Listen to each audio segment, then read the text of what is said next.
परमेश्वर है।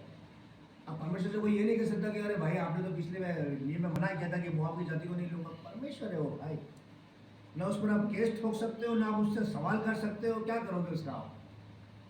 उसको भाग गया ये बात, और भागे तो उसको रानी बना दिया। 1 मिनट, एक ही बार में सही खेत में पहुंचा दिया उसको। आमीन, हालेलुया।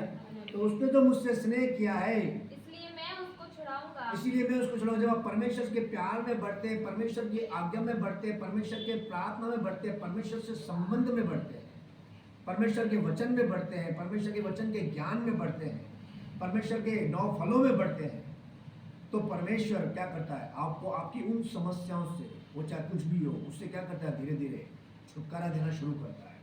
फाइनेंस का छुटकारा, बीमारी से छुटकारा, इससे छुटकारा, उससे छुटकारा, अच्छी सेहत, अच्छी ब्लेसिंग, अच्छा जीवन, अनंत जीवन।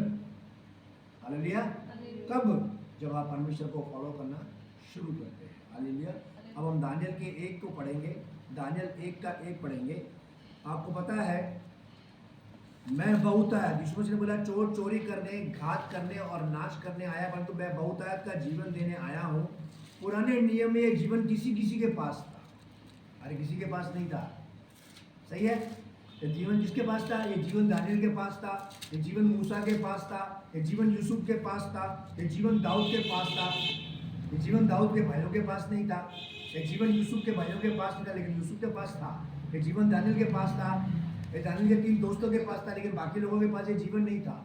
तो पुराने नियम के ये अंदर ये जीवन जो है बहुतायत वाला, ये हर किसी के पास नहीं था, केवल किसी किसी के पास था। लेकिन नए नियम में यीशु मसीह ने कहा कि मैं अपना आत्मा सब मनुष्य पर उंडेलना चाहता हूँ और उंडेलूंगा। आमीन, हालेलुया। और दानियल 1 के 6 में लिखा हुआ, दानियल 1 का 1 पढ़ो।